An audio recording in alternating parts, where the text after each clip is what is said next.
is the Happy Scientist Podcast. Each episode is designed to make you more focused, more productive, and more satisfied in the lab.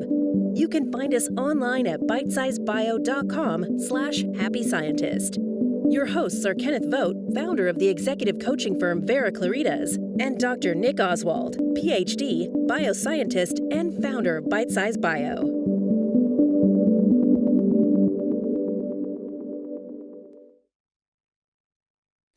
Hello and welcome to the first episode of the Happy Scientist podcast from Bitesize Bio. If you want to become a happier, healthier and more productive scientist, you're in the right place.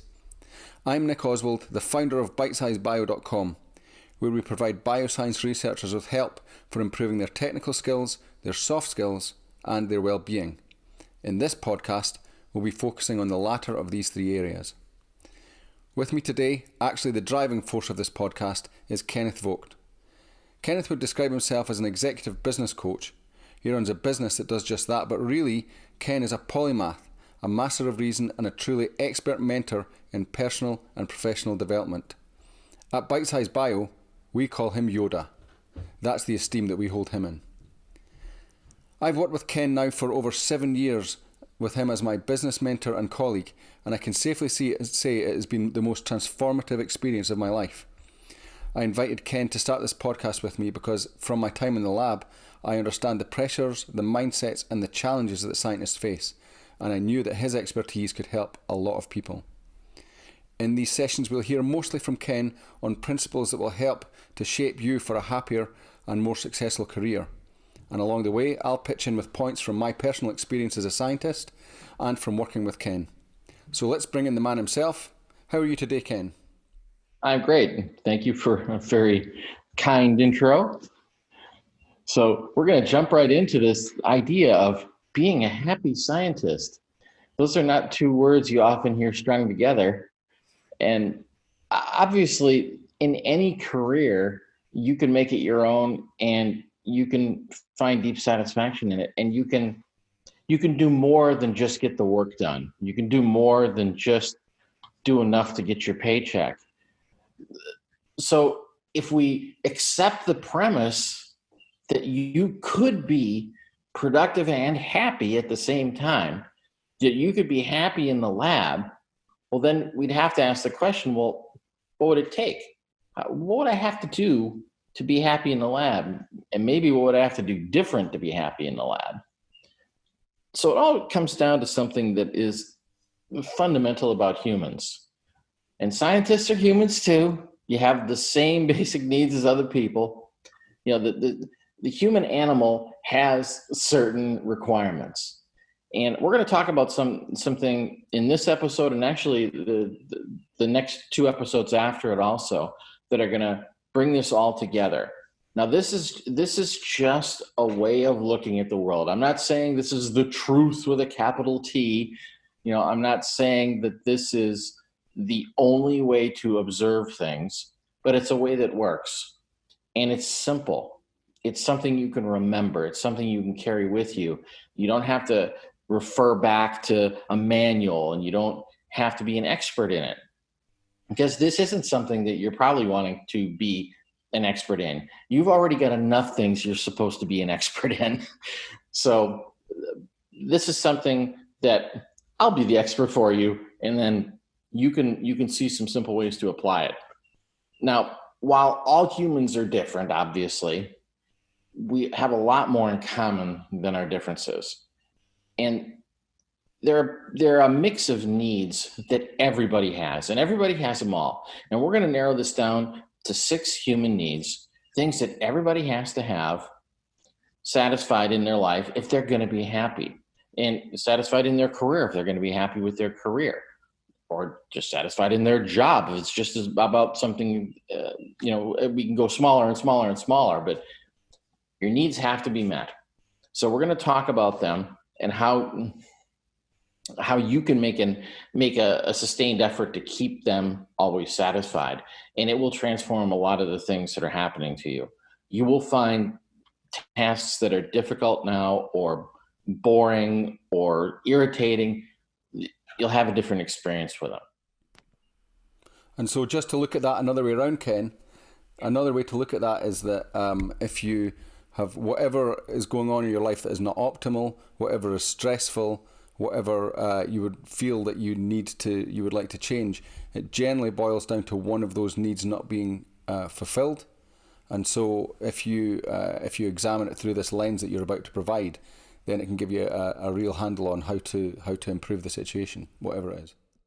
Exactly. This is something you can take out into the world with you. It's not just something you can use in the lab, but it works perfectly well in the lab. So there's nothing special about what's happening to you at work that doesn't happen in the wider world. You're still interacting with other humans, and you're still having the same kind of things will come up for you on the job and off the job. Now, another thing I want to comment on, it is understandable if you look at yourself and say, I'm more of a data-driven person. This sounds a little touchy-feely to me. It sounds a little woo-woo, but I want to assure you that there will be measurable effects, things that you can do comparisons on. You can definitely take your data mind and apply it to this and have it work for you. Yeah, and I would say one of the things that you really bring to the table, as far as I'm concerned, Ken, is that I like that what you said there about let you be the expert in this, and then other people can rest on that to improve their lives while being expert at other things. What you really bring to the table here is you are amazing at analysing these, the parameters that make us tick, and then providing these sort of frameworks. This is not the only framework we'll look at, but providing these sort of frameworks that allow people to easily map where they're having an issue and more easily pinpoint how to fix it.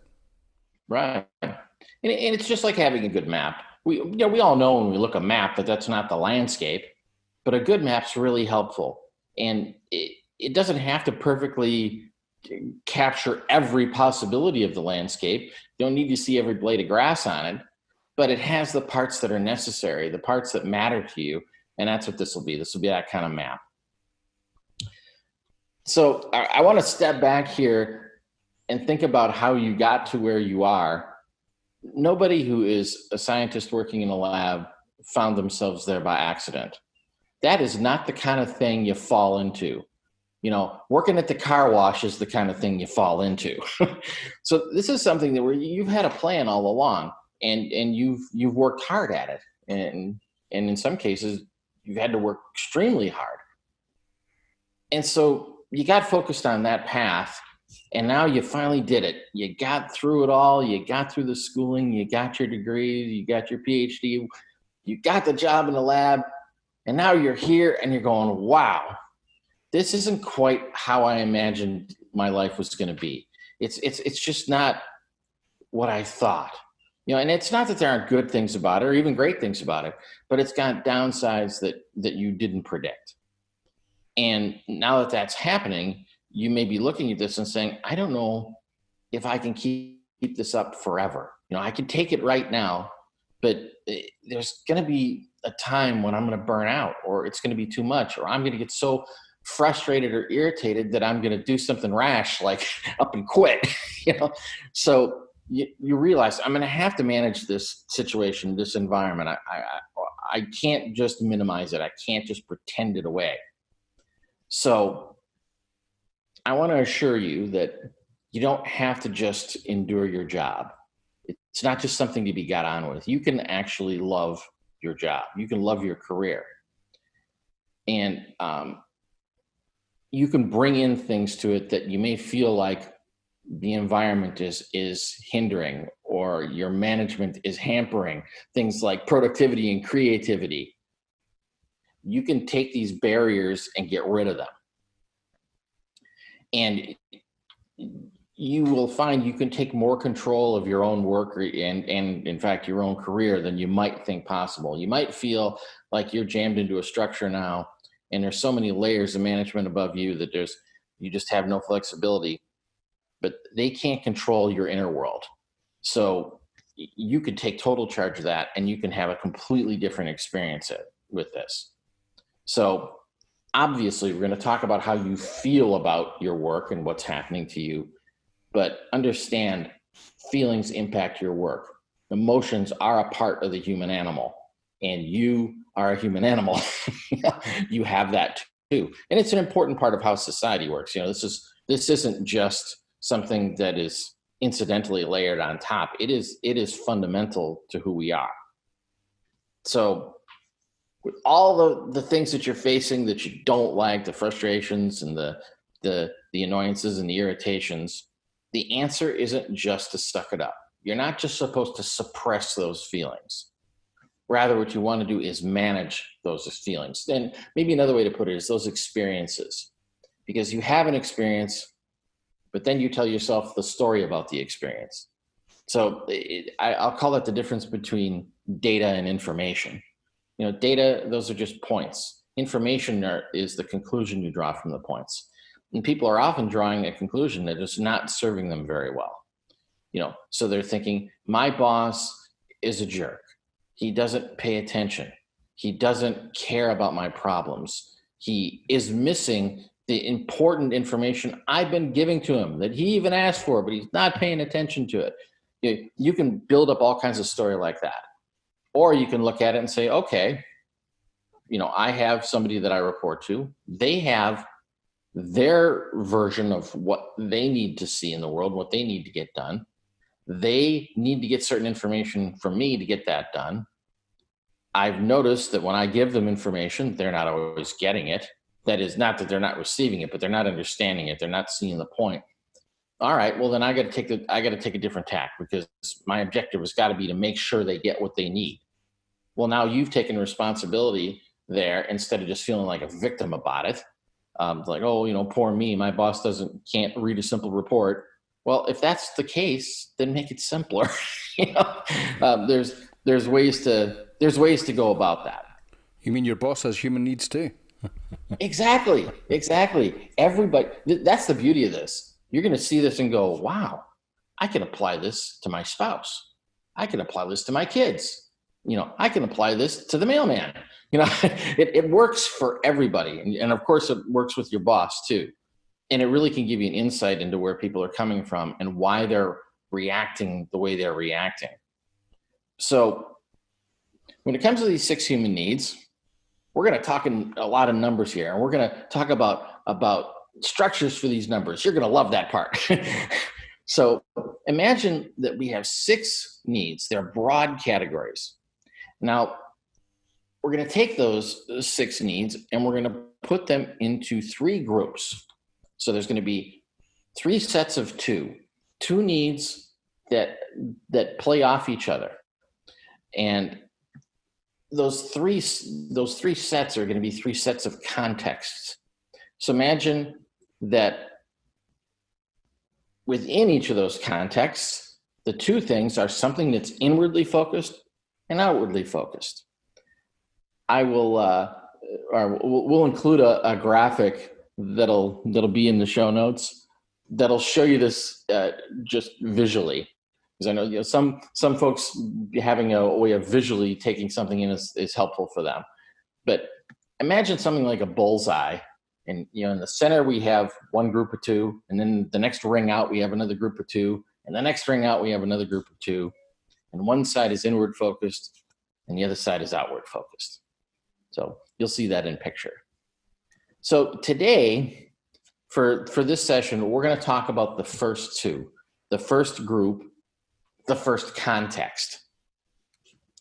So the contexts that'll be covered over these 3 sessions are a personal context. That's the most central one.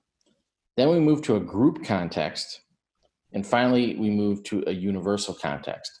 What that means is that you have needs personally, things where it just has to do with you. There's nobody else involved, just some needs that you have that just need to be about you. The next step out then is you have some needs that are about you plus other people that are in your inner circle, the people you work with, your family, your closest friends, things like that. And then the third context is the needs you have universally, the needs you have with you and the rest of the world. And you'll see how these things play off each other. The most basic and fundamental are the personal ones. But as you go out from out to group and then out to universal, they become more powerful. Now you can think about that, and it makes sense. If you have, a vehicle that's under your own personal power, like say a bicycle, you can get around and you can go pretty fast, and it's useful in a variety of conditions. But imagine if you got on a tandem bike and you had somebody else to help you pedal. And so again, it gets maybe you could go a little farther, you could go a little faster, you wouldn't be tired out as much. So it would open up the world a bit. And then on a universal scale, well, let's say now you get in a car, somebody else has designed a car for you, and another group of people are providing fuel for you, and other people have built roads for you. Well, now again, more powerful. Now, that doesn't take away from the necessity of the personal needs. These personal needs are real. And I want to point out, they're all powerful. They're all useful. And you'll especially see these personal needs in others. When you're looking at somebody that's having difficulty, or you're having difficulty with, and you're trying to figure out what needs of theirs are not being met right now, you're probably going to see the ones that are personal first, because they're the simplest and most naked. As we move out in the next couple episodes and talk about these things, you'll see how it gets. I don't want to call it more complicated, but the complexity is there. But at this basic level, here you are. This is a new idea to you. So first thing we want to talk about, the things are the simplest. So we're going to talk about the personal context. So we have two choices here, an inward focus or an outward focus. You think, well, which one would be the simplest of those two? Well, the inward focus. The inward focus is just about me. I don't even have to think about the rest of the world. This is just me, and I want to be happy. And what do I have to have if I'm just thinking about me and I want to be happy? Well, I'm going to have a word or a short phrase for each of these, things that you can remember, kind of thing where you'll be able to go back to it at any moment and go, this isn't working for me. Am I getting X? Am I getting Y? Am I getting Z? It'll be something you can easily install in your head. On the other hand, you can also do the opposite. When things are working, it's like, why is this working? Which of my needs are being met? And this is a concept I want you to keep thinking about, because that's going to be the takeaway at the end of this session. Is I'm going to want you to be looking for the specific needs we've talked about in your world, where they're being met and where they're not being met. And then to look at it from the other direction is, when things are going well, which of my needs are being met? When things are not going well, which of my needs are not being met? And also when you're looking at other people, when I see something's not going well for my boss, or something's not going well for my colleague, or if you have subordinates that answer to you, something's not going well for them, you can see what's missing and it'll help you fill it in. And it's something that can be really powerful. And I'll toss that back to Nick there, and maybe he could talk a little bit about how you've seen applying this methodology of human needs in your day-to-day work. I mean, for me, a big thing all the way through, I mean, essentially I switched from the lab, working in the lab, and then being self-employed and working, creating Bitesize Bio. And of course, a big thing that's missing there when you're when you do that is you lose a chunk of certainty. And that in the beginning caused me a huge amount of stress, and I didn't realize that was the problem. I just felt that this was, okay, it's stressful running your own business. But once I started working with you, and I could see, okay, this is what I need. I need to add certainty. I need to, and if I can't find certainty, one way I contextualized it for myself was, okay, what I was doing before Bitesize Bio was actually working in a biotech company, and a startup biotech company, and actually there wasn't a lot of certainty in that either, but I just it wasn't my responsibility, it was someone else's, and so I still had the same amount of certainty as I did when I moved into into working for myself, and in some ways I'm not going to fire myself, so I had more certainty, and so that was one way that I helped to bridge to bridge the gap, or to identify the gap for myself and then to bridge it. And looking in others, I can see, as we record this, we're in the COVID lockdown, and the UK here or Scotland essentially, we've been this is week 9 of the same scenario, and I can see people around me definitely suffering from the lack of variety, physical, mental, and emotional stimulation. So I'll do what I can help people. I can do to help people with that. Okay, so folks, if you're paying attention, there are some clues here for what these two human needs are in a personal context. So the one with the inward focus, and you've heard Nick use the word many times, and this is the label for it: certainty. You need certainty. Everybody needs certainty to a certain extent. They do. And when I say certainty, what I mean is a need for reliability, safety, and comfort. You can't live your life like Evel Knievel. You can't run with your hair on fire all the time. I know a lot of us, we have dynamic personalities and we have a lot of energy. And you think, certainty is boring. Yeah, it's boring until you don't have it. You have to have it. And there are other folks that are going, oh, certainty, yes, that is just so critical to me. I have to have a solid foundation under my feet. I can't function without that. So we want to cover this from various perspectives, because people do come at this from different directions. You'll also find that over your life, the mix of these human needs that are drawing you at any given moment will change. Now, they're not going to change usually that radically day to day. You've kind of got a map of how you are now. A year from now, it might be a little different though. But it's not going to change so quickly that you get whiplash. You'll see it coming. But this notion of having certainty is really critical. Mm-hmm. And so you can look at what's happening to you in the lab and say, where am I not getting certainty? Where are things going off the rails for that? And you'll notice things like maybe things aren't scheduled adequately enough, or maybe you don't get access to equipment or supplies or things that you need to get the job done. Maybe you don't get access to people that you need access to. You'll see like, that's why this is bothering me. That's why this is stressing me. Because you could look at it and say, we're always going to encounter problems. I mean, in fact, the joy of your job comes in encountering problems and then hopefully finding solutions, or at least finding out what doesn't work. That should be a very good thing. But if it's stressing you and it's bothering you and it's draining you, what's happening there is you're not getting your need for certainty fulfilled. And sometimes there's nothing that can be done about that, the specific thing that's going on that doesn't allow you to have certainty. So the answer is, well, then look around, like, where can I get more certainty? If I can't get it here, that's just how it is. You can accept pretty much anything. A lot of folks look at that, go, oh, no, I can't do that. That goes against my ethical and moral standards. It's like, oh, it doesn't have to. Mm-hmm.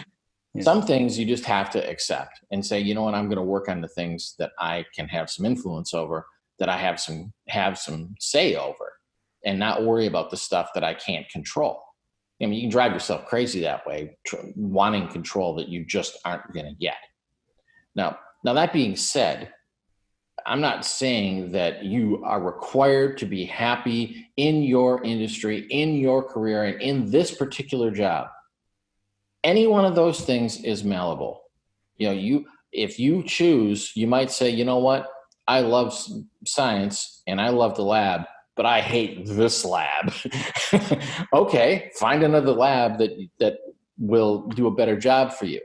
Or you might say, I want to be in science, but this isn't really satisfying what I want to do. Maybe you want to do more writing, or maybe you want to move into a different kind of position like a PI or whatever it might be.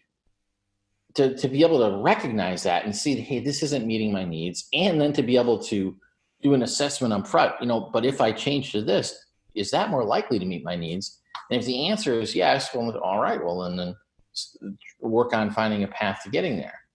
But it's also good to recognize if, like, hey, I hate it here, I'm going to move somewhere else. Well, you better look at that somewhere else first, because maybe you'll hate it there too, because maybe the problem isn't the place.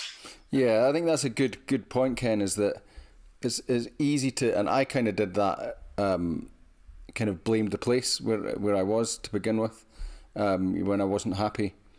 But I found that no matter where I went, then there was always a base set of issues that I didn't enjoy, that made me not happy. And then when it was Bitesize Bio and it's just me, then I realized, okay, there's nowhere to go here. It's me. I need to fix something. There I am. Exactly. And so, yeah, it's quite easy to project what's happening. Those needs of yours that aren't being met, to project them onto someone else and expect, that they or make the story for yourself that they are the problem. But actually, often it's the case that you can, if you look at these sort of things we'll be talking about, that you can then figure out what the issue is and address it for yourself. Right. Now, while certainty is the most basic and most fundamental, it is also the one with the least amount of power of the ones we're going to talk about. So you can't get enough certainty to make up for the lack of the others.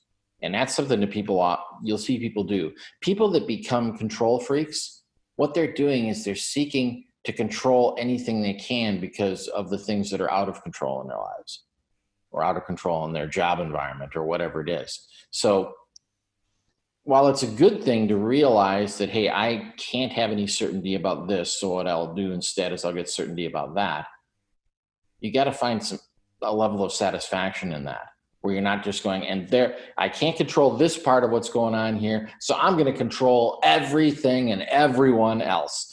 And that doesn't solve the problem. The certainty is valuable, but it is one of six. So satisfy it. But once it's satisfied, you need to move on and then look up the chain from there. And so the next natural step here, in a personal context, instead of just looking inward, look outward. So again, in a personal context, if you look outward, and Nick already shared the word for it, what people look for is variety. That is the need for physical, mental, and emotional stimulation. So we want things to be interesting. We want to be surprised. We want to find out new stuff. And in fact, in your field, finding out new things that's the big payoff. Better than any other thing. If you were in accounting, finding new things is not good. It's disturbing. But in science, no, that's awesome. And so again, you got to look for ways to give yourself variety. Nick, you have something? It just occurred to me, and it's not so much variety actually. So I'm a bit late in the day here, but it just occurred to me a very practical example of how you can give yourself certainty that you're lacking as a scientist, right? In an area that you would have uncertainty as a scientist, and a common. I'll probably go back to this a lot of times during these podcasts, because it's kind of one of the kind of flags I like to fly, is that scientists think that they have to get results, and then they're uncertain that they can get results because it's not actually within your control to get results. But what you can do, and if you reframe it for yourself, that what your job is to ask questions to the best of your ability, then you can have certainty about that, and then allow the results to follow.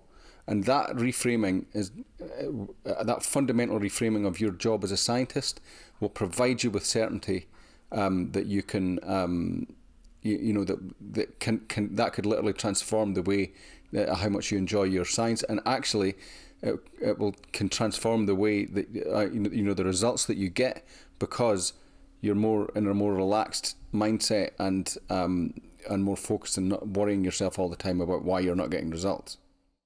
Right. Now, early on there, Nick really tooted me, which was very nice of him, but I want to toot him a little bit here. I come with theory here, a theory that's been proven, but still theory. It's hypothesis. But Nick has lived it. He's put it to the test and found out for himself that, hey, I can really make this work. And this notion that the way he just described this is beautiful. Here's a way of looking at your work where you can get certainty because you have control over the questions. And yet you can still get variety because you don't have control over what the results will be. But that's the beauty of it. So you're no longer afraid that what if I don't get this result? What if my hypothesis is not proven? What if I don't get the result that our funders would like me to get? And of course, that's a big problem in science that we will talk about over time, because it's definitely impacting the happiness of scientists. Well, this gives you a little more control over that. You get to create an environment where variety is built in and is normal, and not just normal and not just acceptable, but is desirable. And that's where creativity will come from. If you have the opportunity to be surprised, if you're allowed to have things come up that you didn't expect and see that as a good thing and realize that's what opens the way, it makes everything better. And by the way, part of what we're doing here with this, why do we even want to make you a happy scientist? Well, the reason why is because we believe it will make the world a better place. And I realize that's a big claim. But the fact is that bioscience is doing literally life-saving work and life-sustaining work and life-improving work. It's hard to have a higher calling than that, honestly. And you get to get paid for it. And you get to use fancy and expensive equipment. And you get to dive deep into topics and spend years on things and becoming true world experts on things. There's not a lot of fields where you could literally be the expert in your field or among a handful of people who knows more than anybody else on the planet. But in your work, that is a doable thing. And it's not, in fact, an uncommon thing. It's quite within your reach to be that. And there's not a lot of fields you could say that about. Yeah. And I would say that as well, though, the flip side is that not everywhere, but in a lot of places, a lot of environments you might find yourself in as a scientist, the received wisdom is kind of the opposite of what we're saying here. Is that if you just take the received wisdom about how to conduct your work, it becomes an unenjoyable task. That's as I'll say all the way through this. This is the experience from myself and from people I've talked to. It might not be the case for you. Maybe it's different. But this is one of the mindsets I'm coming into this with, is that there is a kind of there's a way that science is being done, or what people expect of scientists, and it's not just in science; it's elsewhere, other professions as well. Where it's all about working harder, pushing yourself further and further towards the edge, and to me, that's not how you get the best out of people, and it's especially not the best for a thing like science, which is creative. It has to be creative and objective and relaxed if you're going to do it well. Right. And in my practice, sustainability is critical. I'm not saying you shouldn't work hard, but you shouldn't work yourself to death. You shouldn't drive yourself to the breaking point, because that doesn't work in the long run. And you're in a business where the long run is going to matter. This isn't about quick hits. This isn't about, today's sale. This is about things that are going to keep growing and growing and growing. Bitesize Bio itself is a good example of this, because Bitesize Bio talks so much about fundamental science. It's not here's the latest and greatest news show, or here's the hot topic for the day. They cover fundamentals, and they cover them well. And, there are articles that have been out there for 10 years that are still getting traffic to them. Why? Well, because it's foundational. So we realized that because Bitesize Bio started that way of providing the foundational material for scientists, first it was about the science itself. And then Nick realized over time, there's more they need. They need some soft skills. They need to be good writers. They need to be good communicators. They need to be able to do presentations, and well, we should help them with that too. And so he added that on. And then finally, I say finally, not like I'm unsatisfied about the path, but as this has been going along, and I've been working with Bitesize Bio and people on the management team with this, Nick popped up and said, scientists need this too. And I'm like, that's right. I thought I've been saying that to you forever, but I'm glad you just heard me. Sorry it took so long. But it's funny how that goes. How many times we have a eureka moment and everybody around us is going like, you just figured that out? But this is why this is here. It is another key component so that you can have a great career and you can have a great life as a result of your great career. So just to wrap this all back up for this session, we've talked about two human needs. They're both in a personal context. One of them takes an inward focus. Another one takes an outward focus. And the inward focus, personal context, human need is certainty, the need for reliability, safety, and comfort. Then the one in personal context with an outward focus is variety, the need for physical, mental, and emotional stimulation. So certainty, variety. In some ways, they're almost like they're like two sides of one coin. Mm-hmm. But it's just because of that inward outward look. So here's the takeaway from this episode. And here's what we would like you to do. Start watching in your world. Where am I getting certainty and where am I not getting it? And where am I getting variety and where am I not getting it?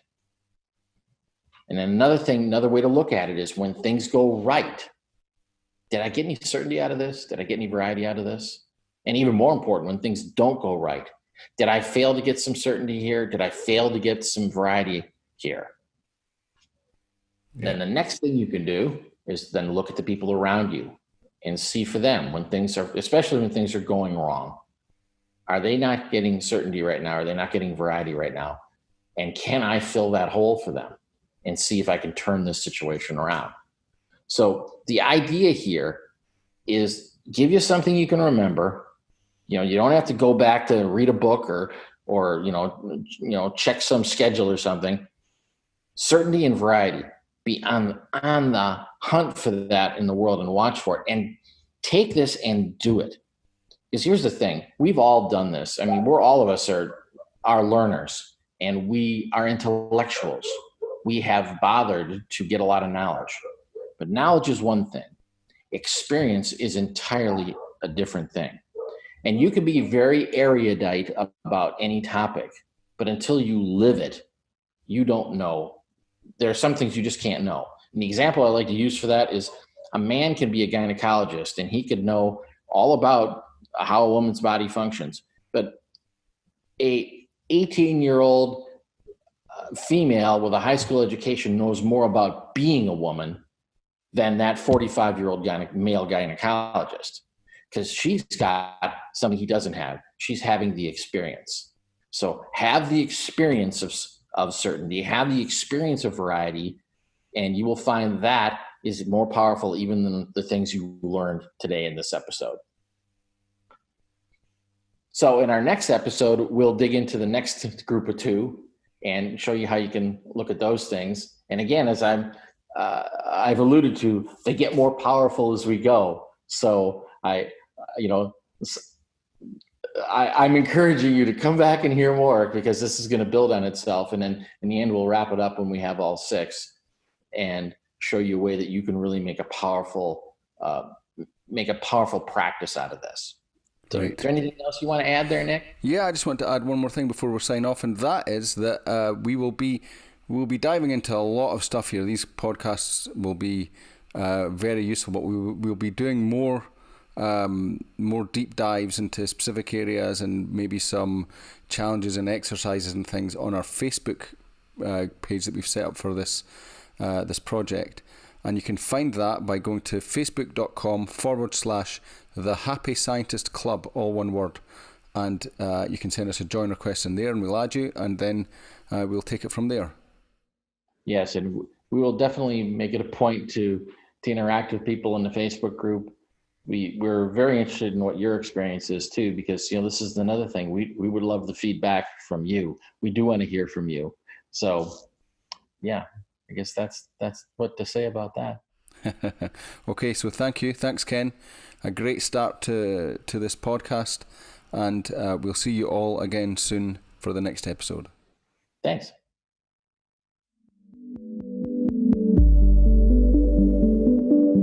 The Happy Scientist is brought to you by Bitesize Bio, your mentor in the lab. Bitesize Bio features thousands of articles and webinars contributed by hundreds of PhD scientists and scientific companies who freely offer their hard-won wisdom and solutions to the Bitesize Bio community.